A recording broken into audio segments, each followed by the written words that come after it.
Alright, you guys, welcome back to my channel. My name is Shay. For all of you who are new here, do not forget to like, comment, subscribe, all of those things. I'm doing something new where you can see my email is right there. speakervoice2@gmail.com. Do not forget to put 2 O's or you will be emailing somebody else. So today's topic is family. Okay, what kind of family do you have? Okay, now some people, family means absolutely everything, right? And for other people, family may not mean as much because you may have been adopted, you may have been shunned by your family, you may have been ostracized, criticized, ridiculed, all those things, right? So we're gonna just get into the dynamic of family really quickly. So there's 2 types of families normally. Actually, there's probably 3. Mm-hmm. There's the type of family that lifts you up, mm-hmm. supports you, encourages you. There's the type of family that holds you back, downplays everything that you do, doesn't put the same emphasis on your goals as they do on their own, mm-hmm. constantly tell you things, oh, that won't work, or mm-hmm. this won't work. Negative. Yep. And then there's the family that just doesn't care at all. Has no cares in the world, just only consumed with themselves, and that's about it. The live it up family, just whatever you do, whatever mistakes you make. I would just say they just don't care. Live it up or not. Yeah. They just could care less. Yeah. Okay. They got they're so self-absorbed and in their own situations, mm-hmm. they don't care about anybody else. Right. So we're both going to discuss what type of families we belong to. And then we're going to discuss it as a couple, as a married couple. So you can go and kind of describe yours first. Okay, so I feel like this is like a disclaimer. Like the fact that I'm going to describe my family, you're going to describe yours. But am I about to go into what you were going to say? Okay, I'm not going to say it then. My family.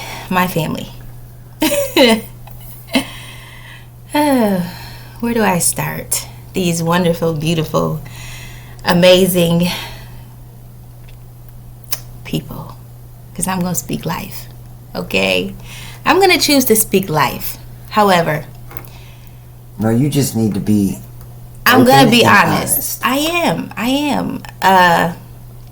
Don't feel as if you need to speak life or do any of those things.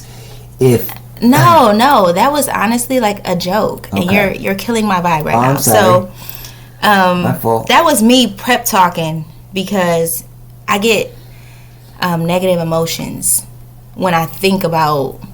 Well, I'm not gonna say I get negative emotions, but I've had so many negative emotions that when I talk about my family, that's what comes up.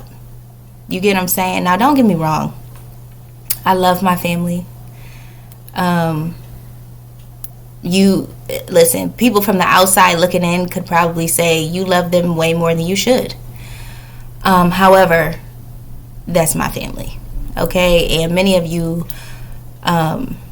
know where I'm coming from. And a lot of times, I do know this, that God processed me spiritually through my family. Okay, I had to know what it was like. I had to know what it was like to have people talking crazy and saying whatever just came to their mind and judging my life and judging everything and having everything to say about stuff that didn't even concern them. Okay, so I had to understand that was a part of the process of how God groomed me. So then when the outside world did it, or I'm getting comments on YouTube and I got called an imbecile today, and I almost clapped back, and then I said, you know what? I'm going to delete this comment. I said, I'm not going to do that. I'm like, what's the point? You know, it's even funnier when you just don't respond. So I learned a lot of etiquette as far as YouTube comments and other people's opinions. I learned a lot of the etiquette from my family because that was what they did. So I feel like I could go on and on, but I'm not gonna. You should. You know why you should? Because there are other people. There's somebody out there listening right now that's dealing with the same type of family that you have. And they're not going to know how, or maybe they're struggling with how to deal with it. So what would be your question for me? And not just how to deal with it. No, does your family support you in any way, shape, or form? No. Mm-mm. If you're stuck in a tight spot, can you go to your family? Mm-mm. They'll listen. They'll tell me what I should do. They'll tell me what I should have been doing or how I could have prevented it, but they'll never give a solution. Like, nothing irritates me more than that. People who can point out everything that's wrong, but never give a solution, never help, never put you in position where, you can actually fix the situation. Like, don't tell me I need to go to college over and over and over again if you're not helping me get financial aid or you're not helping me pay tuition. Don't talk about what I need to do, Or if you never went to college. Or if you never went to college yourself. And I can understand a parent or someone pushing you to go to college because they never did. But it's the people who be like, oh, well, you should be doing this. And that's whatever you choose to do is not right. And that type of stuff, just kill it. Okay? Because it's all noise. My family is more so the type to tear down before they build up. And again, I can honestly say, like, I am truly a descendant of the people in the Bible, because baby, the tearing down and the people saying crucify him, it be your own people for real that will chop you down and put you in a body bag for real, have you heartbroken, sad, crying, all of that stuff. And then they'll sit back and watch just to see if you really fall on your face. And with my family, God doesn't allow me to fall on my face because I'm always on my face praying to him, right? But when I was going through what I was going through and we were going through what we were going through, I feel like some of my family members rejoiced in that time. Like, yeah, she going through it. Like, how could you rejoice as somebody who has your own flesh and blood and you're happy about that? You talking bad and kicking somebody when they're down. But yeah, how's the relationship with your grandparents? My grandparents? Yes. My mother's grandparents or my mother's parents, 100. Our relationship, I don't ever get into it with them. My grandparents are awesome. It's not a birthday, it's not a graduation, it's not a nothing that happened in my life where they weren't there. It's not a time where they don't call and check on my kids. My granddad is I feel like he's like 79, 80 years old, and he still calls my phone. He's not that old. He's like, he is I think he's mid 70s. He's 78. He's up in the high 70s. No, I just recall him talking to me not that long ago, and I think he said he referenced his age. Text my mother. Because now I need to know. But I'm pretty, like, my grandfather is up there. He was just like 75 the other day. The other year. The other day. The other year, he was like 75. That was a couple years ago. Well, I thought we were talking in not that long ago at the last event, and I thought he told me his age, and it's in the. I thought he. But listen. Kids, but anyway. The dynamic with them, amazing. In my children's lives, my kids know them, all that stuff. My other grandmother is a widow, and I don't talk to her really. And I'm okay with that dynamic. I'm not upset. I'm not angry. She doesn't call me. I don't call her, but I love her. If she did happen to call me, I'd be happy to hear from her. But I got the privilege to call her on her 80th birthday the other day. So she was happy to hear from me. I was happy to hear from her. And that's our relationship. I'm not the granddaughter who you call all the time, even though you do have those granddaughters. I'm okay with that, What else? What about your cousins? Which ones? You could use them all as a group. You don't have to. You have to point out certain ones. No, yes, I do, because you want to know something. I realized that, and at some point, my family members are going to see and know that I have a YouTube channel. Again, I don't tell them anything because it's their mouths that will tear things down, and I don't tell them stuff. They don't know I have YouTube. I mean, my mother and brothers know I have a YouTube, but they don't know about my channel. They don't know anything. However, at some point, my family members will see this channel, and it just is gonna be what it is, because it's not one lie told. But the cousins on my daddy's side are so solid. They are 100% solid, and I wish that I was closer to them. But there was always my older cousins and my younger cousins, and it was just me. Like, y'all wasn't having babies in 1990. Right. Yeah, they just started in like 1996 and right. like 86. Right. So I was just stuck in between, so it was really just me. Too young for the grown. Yeah. Too grown for the young. Yeah. So, they are 100% solid. My dad's side, they are solid. Yes, they have their differences just like every other family, but at the end of the day, if something goes wrong, they're going to huddle up and come together. My mom's side, messy. Everything about it is just messy. Like, my cousins on my mother's side, I don't even want to talk about them. Yeah. But yet you still show up to events for them. I show up. Listen, if they invite me, I'm going to show up. I'm going to bring a gift. I'm going to smile, and I'm going to genuinely be happy, because I know one thing. If I don't want to go, I'm not going to go. I'm not going to put myself in positions where I have to act ugly, or you try to, pull out a side of me that's been healed. Like, no. But I will show up. I don't have to stay the whole time. You don't have to stay the whole time. But there's this medium, okay? I'm going to speak. I'm going to be cordial. I'm going to love you because I have to. Because I know who's watching me. Not because of you. I'm not loving you because of you. Like, I'm loving you because I'm supposed to do that, no matter what. Yeah. I don't even want to get into the details. Yeah, I know. This is good. There's going to be a point to all this, and when we get to it. Right. I know. Now, as for me, okay, wait a minute. What about your mother? What about my mother? How's the relationship between you and her? Let me tell y'all something. I've talked about this before, but the relationship between me and my mother, I feel, has always been strained, right?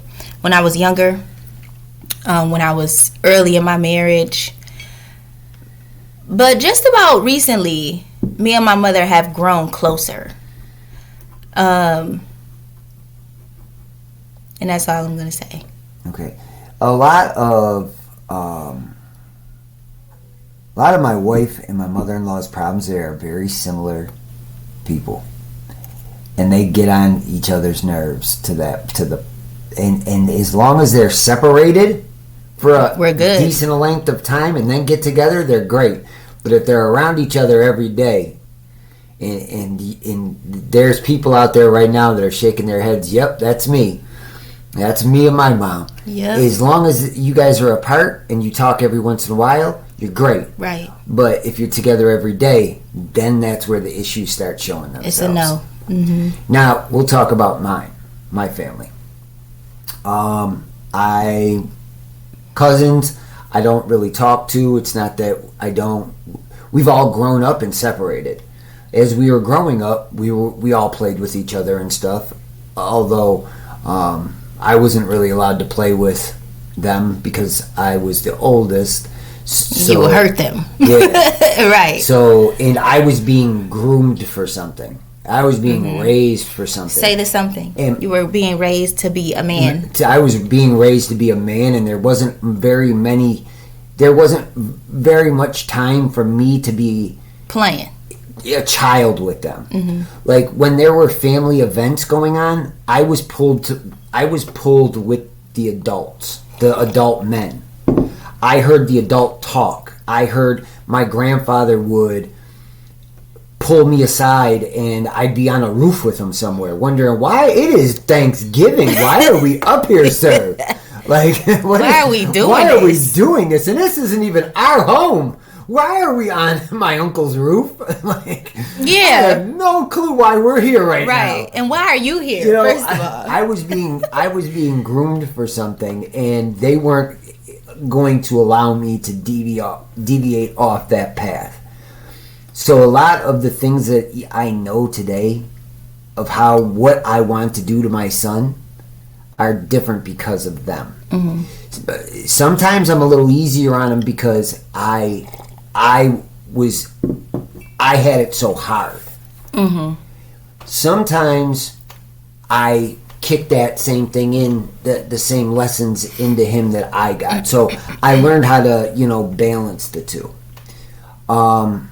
So anyway, that's my cousins. We all grew up together and stuff, but I wasn't really close to too many of them, and we all just went about our separate ways, and we all had our own families, and we all got married, and we all are doing our own thing. But when we at family gatherings and stuff, we all say hi to each other and talk, catch up real quick, and then back to our families. My grandpa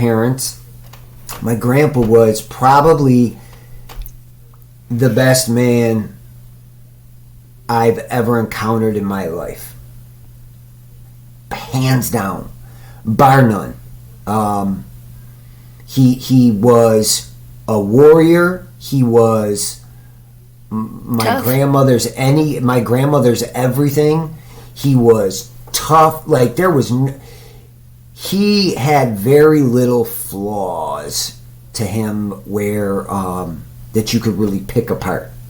All men have flaws, but his were so few that they were very hard to find.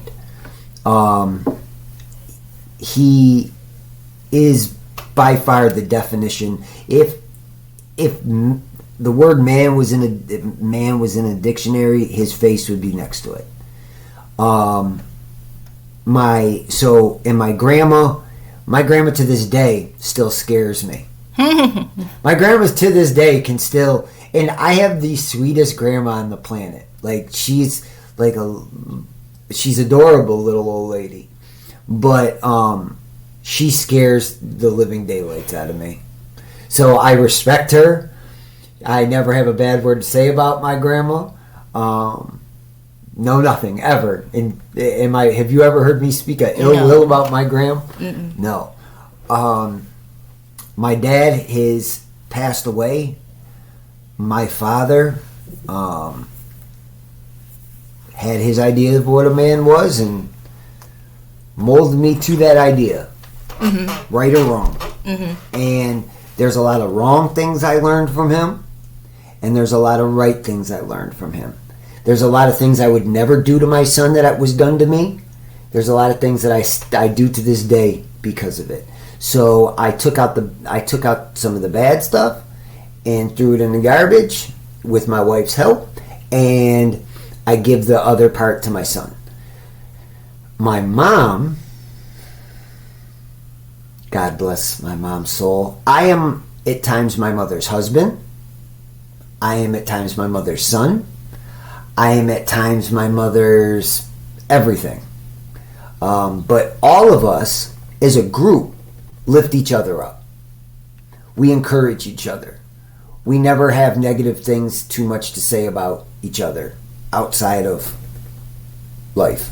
We all do our best. If one of us is hurting, we all do our best to fix whatever the problem is. So we're forever lifting each other up and forever trying to get each other to the next level. But you do fight. Oh yeah, we fight. Absolutely. Right. We have our differences just like every family. We have our problems and stuff just like every family. Have you ever, my family also treats you properly and does the same for you. Always supports you, always, yep. Blah, blah. And not saying it's perfect by far, because it's not. Sometimes my mother says some not smart things that I'm like, well, why would you? What would make you say that? But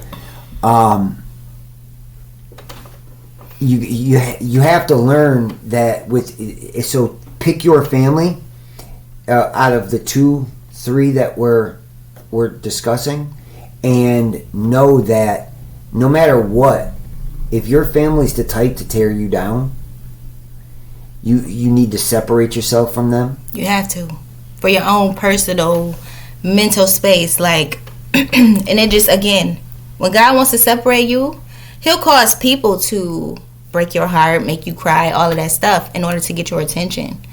And a lot of people don't understand, like, that is God moving people out the way, exposing themselves, because you can't take all of them people with you. Like, at some point you have to lighten that load. And again, God, he requires us to be in seasons of separation. Okay, people will break your heart, all of that stuff. It's the people that's closest to you who will break your heart. Because if it's just some stranger and walk up to you like, oh, that's what you doing, it's not going to faze you as much as someone who, you grew up with, you kicked it with, you have history with. Like, so again, come out from among them and be separated. You either going to be separated by choice or by force. But at some point, if you have a call on your life or whatever, then you're gonna experience some heartbreaks. Okay, from family. So there's the negative family. Right. The foundation is negative. Here's the positive family, where the foundation is based on positivity. Sometimes your family is going to require too much of you. My family calls on me. See, my father's passed away, so within that, I became the the oldest man of the family that's supposed to take care of everything, almost sometimes to the detriment of myself. So having to, let's say there's a day that I finally get to sleep in and I finally get to relax for a day, and my phone rings the day before and it's my sister asking me to babysit for her kids. Well, I had a whole plan to myself that I was going to do this and this and this, and I was going to treat myself tomorrow and actually be able to, sit down and do what I wanted to do for a little bit. And so sometimes you have to take to put the boundary. You have to make boundaries for your positive family. You can't always go, when they're calling you to come do this and come do that and go here and go there. Sometimes you have to set the boundaries for yourself and say, listen, this is what it is. This is, and once they get to that boundary line, they won't cross it normally. And then when they do cross it, you'll know that it's an emergency. And to jump in and, maybe, run with it. So there's detriments to both sides of the family. It's never perfect. Right. Your family's never going to be perfect. So you're saying there's pros and cons to both foundations, whether Absolutely. the foundation is negative or whether the foundation is positive. Absolutely. Gotcha. But I feel like nowadays there's more negative families. Than there is positive. Mm-hmm. And it's really sad because coming up, there was a lot of large families, 8, 9, 10 kids, mother, father, and it seemed like they all were, tight knit. Yeah. Right. Where now it's like it's all over the place. Right. There is no solid foundation anymore. Okay, so do you feel like, well, I know we talked about it before, do you feel like our marriage was affected? Absolutely. Because of how we were brought up in our families? Absolutely. Why do you feel like that? Like, in what ways was it affected?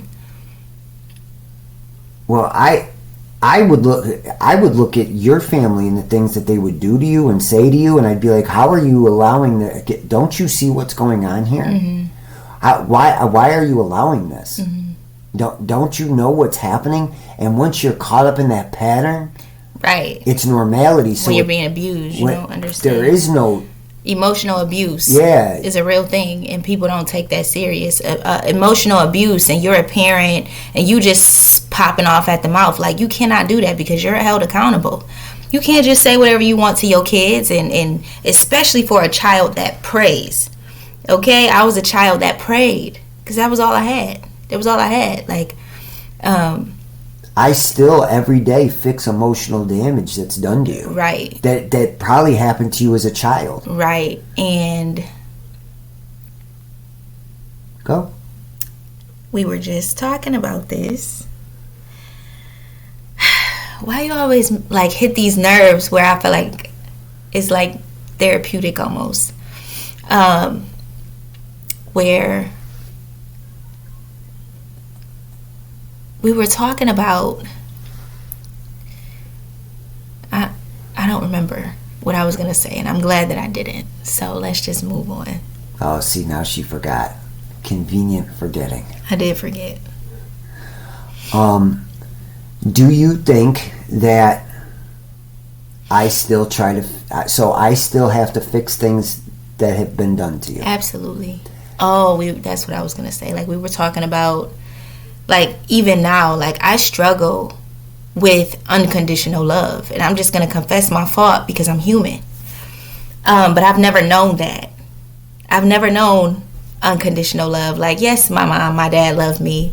But as far as unconditional, that's something that I had to learn. And I'm still learning in my marriage. Like, my husband would be like, well, you know, I know you know that I show you that I love you unconditionally. And I'm like, I'm still trying to break through the barrier of conditional love, because that's all I ever known. You know what I'm saying? Mm-hmm. Yeah, so that's what I was going to say. Like, we were just talking about that. You need, husbands out there, wives out there, you need to love your spouse like you want God to love you. You want God to love you when you're in your wrongs. You want God to love you when you're in your rights. You want God to love you when you look ugly. And you want God to love you when you look beautiful. Right. You should never love. There is no such thing as a love button that you could just turn on and off whenever you want. You need to love at all times, in the good times and the bad. And I'm not saying not to be angry, and I'm not saying not to be mad, but you need to also love that person when you're angry, and love that person when you're upset with them. Which is hard to do. Like, I know that I'm not the only one. You're not. Who like struggles in this area, especially for women. When we feel like we commit to a thing or something like that, we take it serious. Mm-hmm. And then if there's damage being done, it's easier for a woman to just shut off emotionally than to walk away. Is that healthy? It's not healthy. But this is women.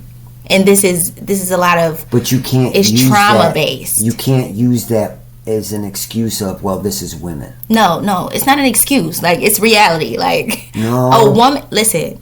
This is a point in the conversation where I want to hear comments, like, in the comment section. Like, I need to hear that I'm not just crazy, because, again, women will walk away emotionally before they even walk away physically. Especially, and I'm talking about me. I've done that in my marriage. Just completely checked out. You want to know why?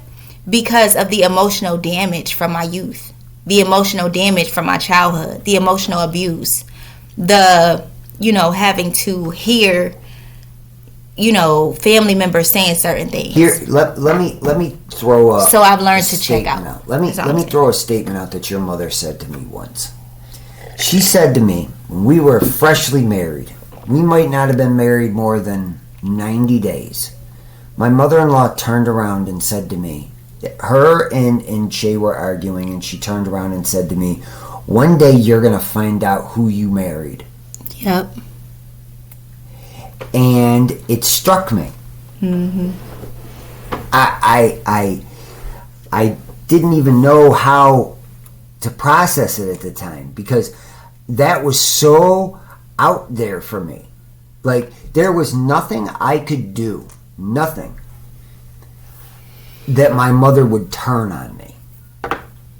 And at that moment, I saw my mother-in-law turn on my wife and say that to me. And every time that I'm mad at my wife about something, or